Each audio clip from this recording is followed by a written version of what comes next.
HRJDO news ते ताज़ा तरीन अपडेट्स ऐं ख़बरनि जो सिलसिलो हलंदड़ आहे। हींअर रुख़ कयूं था government boys high school Sheikh Sumar जो, जिथे गस्टा ज़िले ठठे जे कवि ग्रुप जे उस्तादनि जो हंगामी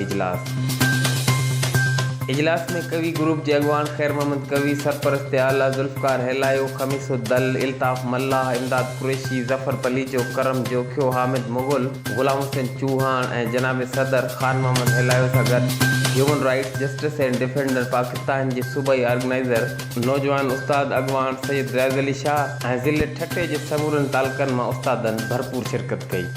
जंहिंमें DAO ठठा ऐं director secondary school education Hyderabad खे चिताव ॾिनो वियो त ज़िले में JST उस्तादनि जो प्रमोशन सेक्रेटरी एजुकेशन जे ॾिनल वेतरनि जेको क़ानून मुताबिक़ आहे उन तहत जल्द खां जल्द कराया वञनि। ॿी सूरत में जनवरी खां एहतिजाजी तहरीक हलाई वेंदी ऐं इंसाफ़ लाइ अदालत सां रुजू कयो वेंदो। आख़िर में दरगाह शेख सुमार ते हाज़िरी भरी वई ऐं दुआ घुरी वई। Ali Jafri Solangi, HRJDO news, Hyderabad.